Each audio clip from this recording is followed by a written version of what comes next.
over to you. Thank you very much, Chair.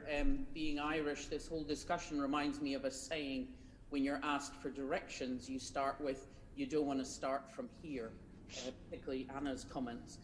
I'd like to focus on exports. I totally get that it's a balance, but that seems to be the very critical part. So if I could start with you, Anna, although both you and Richard were concerned about the number and experience of customs agents and intermediaries, but it isn't just customs agents. It's also, we're going to require more vets, particularly for producing the export health certificates.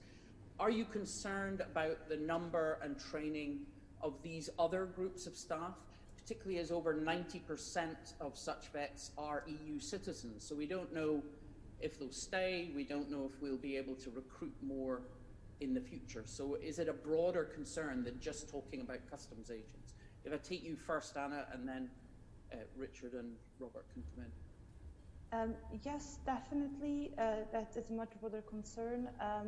I talk a lot about customs training because that's what I'm familiar with. I obviously would imagine that training as a vet requires even more time than training as a customs agent. That's definitely an issue. We don't hear as much about this, probably because of this kind of number, the 50,000 number that's been floated around. So we don't hear as much about how the training of vets is progressing. As far as I understand, there are massive shortages there as well. And I don't necessarily know, again, that's possibly not the type of conversations I participate in. I don't necessarily know what the fallback position is. While I have some visibility of what the fallback position is if we don't have enough customs agents, I don't necessarily know what the government's plan is for that particular area. We obviously have relaxations for the first 3 months, and then some relaxation for the next 3 months after that in terms of SPS requirements, but they won't be on our site, not on the site where we're talking about. Yeah, exactly. Exactly. The issue is exports. So what would you say is the fallback with the shortage of customs agents or experienced customs agents that all three of you described earlier in the meeting?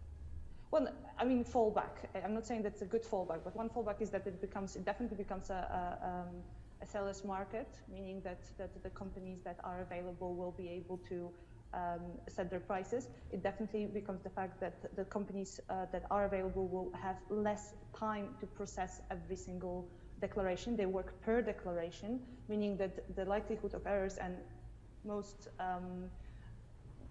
customs agents or customs brokers, in general, we have errors. I'm just trying to be delicate here, but errors happen. Especially if the instructions provided by the trader aren't sufficient and aren't good, and brokers find themselves doing something that they're not paid for, which is providing the data on behalf of the customers and figuring out what customers' answers or data should have been. If there's less time per declaration, there will be more errors for which companies will be responsible. There is a question: what happens if there is a shortage? Obviously, in Ireland, we have this plan that if there is that the government will step in and support. We are still awaiting, I guess, an answer whether the government will step in and support if there is a shortage in that direction for GB internal customs broker services. So we'll see in that respect. Coming back to your point of training of vets, I have no visibility. I've literally not heard anything about fallback position here.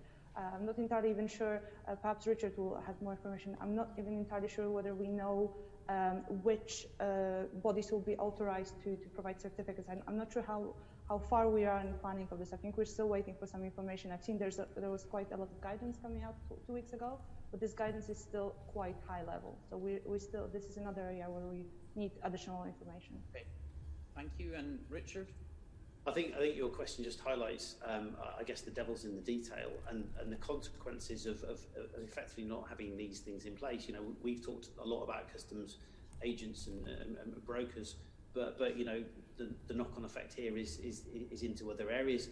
I know it's been discussed. I know it's been raised. I've not seen any solutions. I don't know how that's going to be resolved. But what it will do is it's going to delay trade again if those certificates can't be completed at the appropriate points in time. And I think that probably this conversation again today highlights, with both Robert and Anna's experience, the level of complexity that we're having to deal with here. And if you're a business that doesn't understand it, we're not able to magic these people up with this experience. It's something we stopped, 30, 40 years ago. How do we bring that knowledge and experience back at the pace that we need it? Well, there needs to be some sort of investment and support for business to do it.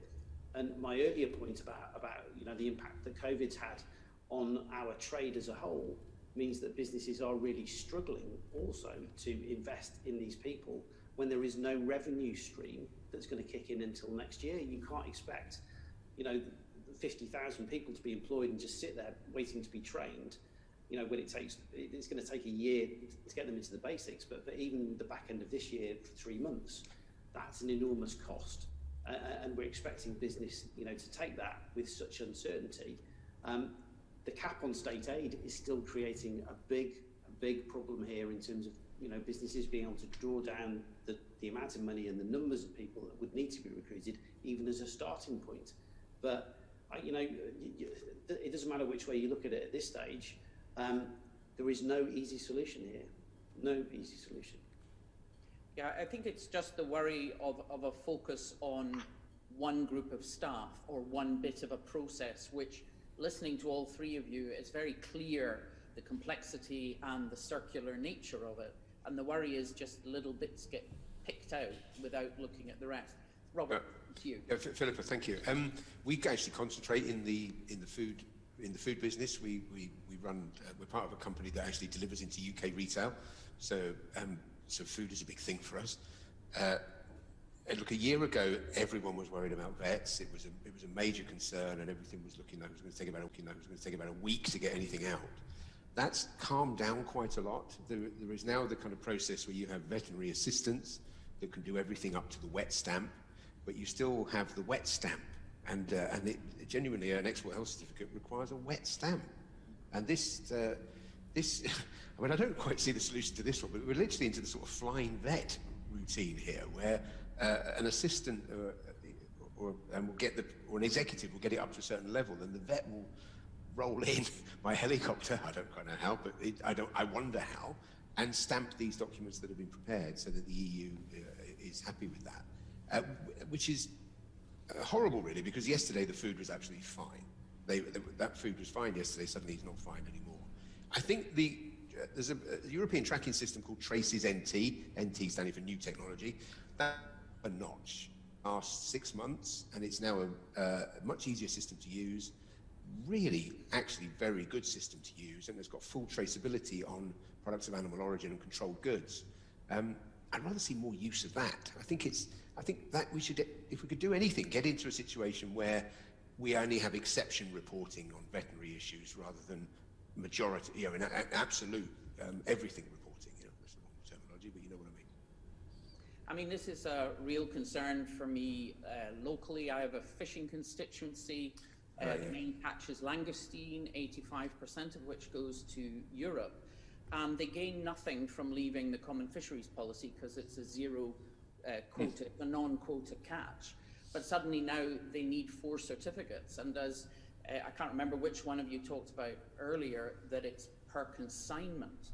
Now, these are often quite small consignments of langoustine and other seafood that are picked up by one lorry and carried as one load. And of course, their fear is that that's turned back because someone else's consignment isn't right. Now, Robert, you mentioned pop-ups, and obviously Barry Shearman talked about this problem is right across the UK. Is there not a concern our fishermen, their product could go all the way to Kent and end up turned back on this side of the border because something isn't right, and yet they've driven hundreds of miles to get there? Yeah, look, real fear in our industry here. Yes, I agree with you. There is a fear that it could go that way. The good thing here is that the trader is engaging because of that fear. So we're talking a lot already to Scottish salmon producers and what have you. I mean, this is slightly different because a lot of them are not marine. Well, a lot of the fish we're involved with are not marine, so there's not a requirement for a catch certificate. But they are They know it's a complex they know it's a complex area, so they're engaging early. So, and therefore that truck is less likely to have problems. It's got more process, but it's less likely to have problems because everybody's a bit more professional about it. What about small individual fishing boats? I mean, these are literally a myriad of tiny businesses. Yeah, but is the catching industry engaging, you know, boat by boat to be prepared? What is the industry's a big industry. Yeah, no, quite. The probably not on that level, but it's all about the trader, and there can be quite a bit of consolidation here. Is that, you know, again, if you're in that situation where you are exporting seafood to France, it's not okay to assume that the guy you're selling it to in France is the importer. He might not have even thought that was the case at all, and then you're into Incoterms, and suddenly you're into a delivered duty paid environment, which actually can work in your favour, where suddenly now you have a French identity where you're selling all of the goods to the French identity and then selling it onto there, which now makes it is still per consignment, but now it's one big consignment. So there has to be some fiscal consolidation as well as physical consolidation. And that to me is a route to a lot of success. Otherwise, you are absolutely a truck with a box full of paperwork with catch certificates, export declarations, import declarations, and then he's got to go to Boulogne when he arrives in France to go to the fish or the seafood BCP. So, but they, generally speaking, the transporters know this is a problem. It's a smaller niche market, if you like, in terms of the trucking, so that the hauliers that I know are involved in that are very much aware of what's needed. And we always say to every transport company, don't start a job unless you know you can finish it. So literally do not pick up a load unless you know you can deliver it, because you're just picking up a problem. So the problem with that, of course, is that in the coastal areas of Scotland, the island areas of Scotland, while inshore fishing or seafood fishing may be small overall in the UK economy, it's often quite a critical local employer. So just suddenly being told by transport companies, too much hassle, we're not picking it up, would be equally as devastating. Yeah, no, I take your point, but it's the transport companies are to a large degree are the solution to the problem. Is that they're not necessarily turning around and saying we can't pick that up, but they're actually saying, look, we've got to make sure certain things are in place, and we're getting more engagement in that sector than we are in any other sector. The widget producer has gone missing, but we're speaking a lot at the moment to the particularly salmon, but because it is what it is, but seafood generally is now getting more attention. Because so seafood and kind of agricultural products, I mean, these are the other... Yeah, for sure. Because they know there are more controls, they're more aware of what's required. And whereas if it's just an export and import, it's a bit harder. Okay. Finally, to just the widget producer, the Federation of Small Businesses has often described exporting to the EU as the nursery for exporting because it was so easy. Are you concerned that basically companies will give up because of this complexity and small companies may never start exporting in the future, because suddenly now it's an enormous challenge, not a little step? If I could start with you, Anna, and this would just be the last thing, and what you think the government should do, like one thing you'd like the government to do to make this easier. Thanks. Yeah. And if you could... Yes, absolutely. It's a concern. It's like becoming a taxpayer in a new country. There is a massive amount of legislation and rules to become familiar with. What the government could do, I think once, it's all a result of this decision that the government made to focus the readiness campaign on the intermediate sector and brokers and hauliers and so on, which was, I'm not saying it was incorrect, it was definitely needed, but not focusing as much perhaps on business readiness and trader readiness, apologies.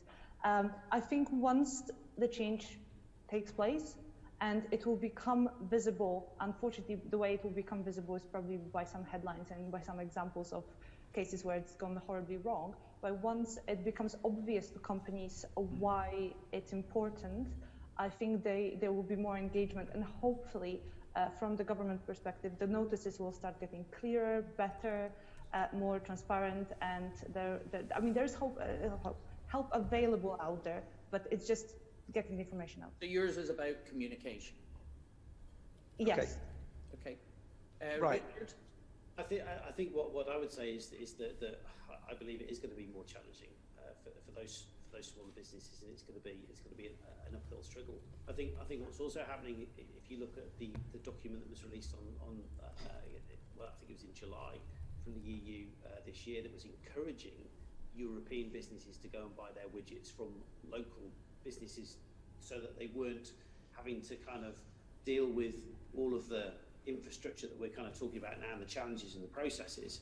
That equally is going to put, some challenging blockages in the ability for some of the smaller UK businesses to continue to trade, I would suggest. And Robert, finally? I think the nursery idea is a good idea. I mean, as a good concept is that you learn how to do it in the smaller market. Problem is they never left the smaller market because it was so easy that they just continued to grow their business in Europe and never looked outside of that. So I think if you layer in some form of complexity, it could actually be a good thing because it applies now everywhere. So once you've my first driving lesson was horrendous. Now I don't even look at the car. And it's that, get used, once you've done the first few of those, raising an export declaration if you're a widget producer and meeting those criteria, suddenly now you think, well, actually, we could look at America now, we could look at China, we could do this, we could do that. So I think the nursery's fine, but it actually was a bit too easy. And it meant that they didn't go anywhere else. So what's the one thing you would want the government to do now to sort this? We're back to education, really, and support. Right. There's got to be support from people like us. You can't do the conga on your own. You need people like us involved. Thank you. Well, that's the first time the conga's been mentioned in the course of the deliberation. So, right, thank you.